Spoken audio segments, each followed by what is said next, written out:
देखें बेटा, जो हम लिखते हैं या जो हम पढ़ते हैं या जो हम बोलते हैं, यानी हमारी गुफ्तगू या हमारी तहरीर, इसको हम दो अक़साम में बांट सकते हैं। इसकी दो किस्में हो सकती हैं। नंबर एक, अदबी तहरीर। नंबर दो, गैर अदबी तहरीर। अदबी तहरीर का मतलब क्या है? तो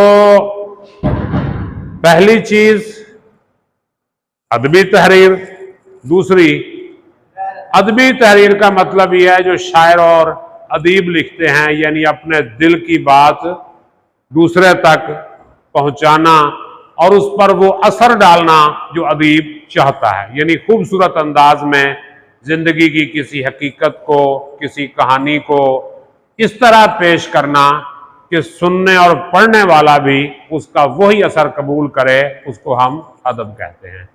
यानी अदीब अपनी बात का जो असर दूसरे पे डालना चाहे जब वो तहरीरी या जुबानी शक्ल में आए तो हम उसको अदब कहेंगे। अदब की, अब गैर अदबी तहरीर का हमारे साथ कोई तल्लक वास्ता नहीं है। जो गैर अदबी तहरीरें हैं, जैसे अखबार की खबरें हैं, अब वो अदबी नहीं होती, वो गैर अदबी होती हैं। उनका अदब के साथ कोई वास्ता नहीं होता। अब हमारा ताल्लुक किसके साथ है? अदबी तहरीर के साथ। इसके आगे दो हिस्से हम निकाल सकते हैं, नज़म और नसर। अदबी तहरीर जो है वो दो किस्म की होती है, नज़म और नसर। नज़म में जो है काफिया, रतीब, वजन, ये चीज आ जाती है। शेर व शायरी जिसको कहते हैं। नज़म का मतलब क्या है? शेर व शायरी। ठीक हो गया जी। और नसर, इससे मुराद है आम तहरीर। नसर की फिर आगे दो किस्में होती हैं, अफसानवी और गैर अफसानवी। अफसानवी नसर कौन सी होती है? किस्से कहानी वाली। अफसानवी कौन सी होती है? किस्से कहानी वाली, स्टोरी वाली। उसमें आ जाती है कहानी, हिकायत, दास्तान, नावल, अफसाना, ड्रामा। ठीक हो गया। तो ये आ जाते हैं अफसानवी नसर में। और गैर अफसानवी में क्या आ जाते हैं? खतूत, आप बीती, स्वाने, कालम, खाका, मजमून, इंशाइया, सफरनामा वगैरह। तो ये चीजें जो हैं इसमें आ जाती हैं गैर अफसानवी में। अफसानवी वो है जो फर्जी, किस्से कहानी वाली। गैर अफसानवी कौन सी होती है? जिसमें किस्से कहानी नहीं हो, खत बंदे ने लिखा, उसमें किस्सा कहानी तो नहीं होता। बंदा अपनी आप बीती लिख रहा है, उसमें तो किस्से कहानियां नहीं होती। अपने साथ जो वाकयात पेश आए वही लिखेगा ना। सवाने किसी की जिंदगी के बारे में लिख रहा है तो वो कहानियां तो नहीं लिखेगा ना, उसकी जिंदगी के जो वाकयात हैं। कालम लिखेगा, अखबार में जो कालम वगैरह लिखते हैं। खाका, किसी की लाइफ पे मुख्तर सा लिखेगा। मजमून, आर्टिकल लिखेगा। इंशाइया, सफरनामा, सफर उसने किया है तो लिखेगा ना, फर्जी सफरनामा तो नहीं होता। तो ये चीजें किसमें आ जाती हैं बेटा? गैर अफसानवी नसर में आ जाती हैं। ये कौन सी नसर में आती हैं? ये गैर अफसानवी। तो ये अफसानवी नसर में। और ये अब जो नज़म है, नज़म में एक बहुत ही अहम हिस्सा है जिसको बोलते हैं गजल। गजल क्या है?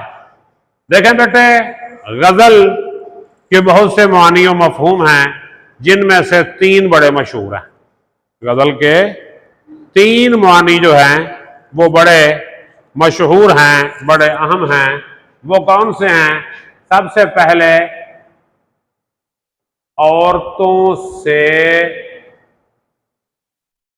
गुफ्तगू करना। या औरतों के बारे में गुफ्तगू करना। नंबर 2, हरन की आखिरी चीख। और तीसरे नंबर पर है चरखे की आवाज। तो गजल क्या है? औरतों से गुफ्तगू करना, इसका मतलब है तहजीब और शाइस्तगी। बंदा जैसा भी हो, लेकिन जब किसी लड़की से, किसी औरत से गुफ्तगू करेगा तो वो कोशिश करेगा कि मैं बड़े शाइस्ता और बड़े मुहज़्ज़ब और बड़े शरीफाना अंदाज में गुफ्तगू करूं। तो गजल में शाइस्तगी, शराफत, मोहब्बत, प्यार ये होता है। हरन की आखिरी चीख, आखिरी चीख में क्या होता है? चीखता कौन है? जिसे दर्द होता है, और दर्द भी ऐसा जो बर्दाश्त से बाहर हो। जो बर्दाश्त वाला दर्द है उस पर कोई नहीं चीखता। जो दर्द बर्दाश्त से बाहर हो या अचानक पहुंचे, वहां पे बंदा चीखता है। यदि कोई ऐसा दर्द जो बर्दाश्त से बाहर है, या आपको अचानक अब एक सुई आपको चुभ, है देखो ना, सुई चुभी यूं, हाय सुई चुभ गई। हालांकि सुई से कोई मरा तो नहीं है बंदा आज तक कि सुई चुभने से बंदा मर गया है कोई, नहीं, लेकिन वो अचानक तकलीफ हुई, बंदा उसके लिए तैयार नहीं था, उसकी चीख निकल गई। इसके बाद चरखे की आवाज, वो चरखा चल रहा है, ये इसमें क्या होता है? रिदम होता है, इसके अंदर हम आहंगी होती है। तो चरखे की आवाज में क्या चीज है? रिदम और हम आहंगी होती है। तो गजल के अंदर तहजीब व शाइस्तगी भी है, दर्द भी है, रिदम और हम आहंगी भी है। यूं समझ लें कि शायर अपनी दिली कैफियत और जज्बात को एक मखसूस पैराए में बयान करे तो इसे गजल कहा जाता है। गजल क्या हुई? जब अपने दिली जज्बात को, दिली कैफियत को एक मखसूस पैराए में बयान करें तो उसको क्या कहते हैं?